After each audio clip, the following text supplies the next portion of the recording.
দেখেন, আচ্ছা কে বলতে পারবে যে পূর্বের ক্লাস আমরা কি করেছিলাম, কোন বিষয় নিয়ে? ইমান নিয়ে। মাশাআল্লাহ, কি নিয়ে করেছিলাম?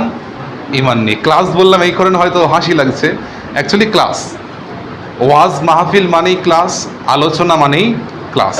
ক্লাসে একজন শিক্ষক থাকে, একজন সহশিক্ষক থাকে মাঝে মধ্যে, এবং বাকিরা ছাত্র থাকে। হয়তোবা আমি তুলনামূলক বয়সে ছোট, আপনারা আমার থেকে বড়, কিন্তু আমি মনে করি যে ইলমের দিক থেকে বড় ছোট উভয় সমান।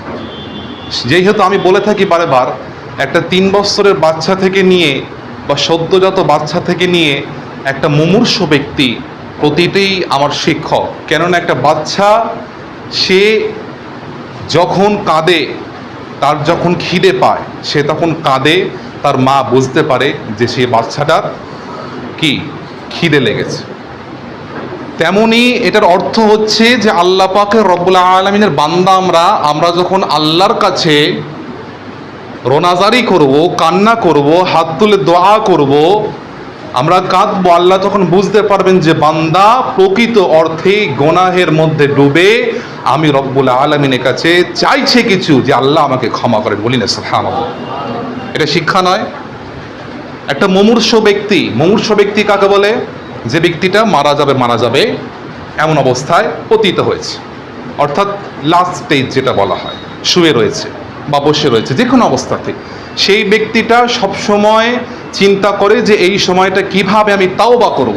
তাকে বারে বার বলা হয় যে পড়ো লা ইলাহা ইল্লাল্লাহ। মুমূর্ষু ব্যক্তির কাছে বলতে হয় লা ইলাহা ইল্লাল্লাহ, কিন্তু তাকে পড়তে জোর করতে নেই।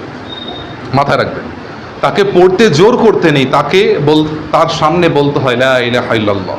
আমি যখন বলবো লা ইলাহা ইল্লাল্লাহ, সাধারণত অজ্ঞাতবশত হলেও আপনি তখন বলবেন মুহাম্মাদুর রাসূলুল্লাহ সাল্লাল্লাহু আলাইহি ওয়াসাল্লাম। তাহলে মানে কি বললাম? মুমূর্ষু ব্যক্তির থেকে শিক্ষা হচ্ছে সে চাইবে যে তখন আমি কি করে ইস্তেগফার করব, কি করে লা ইলাহা ইল্লাল্লাহ কালেমা পড়ব, কি করে আল্লাহর কাছে ক্ষমা চাইবো। এর থেকে শিক্ষা আমাদের এটাই যে তার দেখে শিক্ষা নিতে হবে, আমাকেও আপনাকে মৃত্যুবরণ করতে হবে। সেহেতু তাওবা প্রতিটা মুহূর্তে, প্রতিটা ক্ষণে, প্রতিটা সময় আমাদের অন্তরে তাওবাকে লাগিয়ে রাখতে হবে। সুবহানাল্লাহ। তাহলে কি বললাম? শিক্ষার কোনো বয়স হয় না।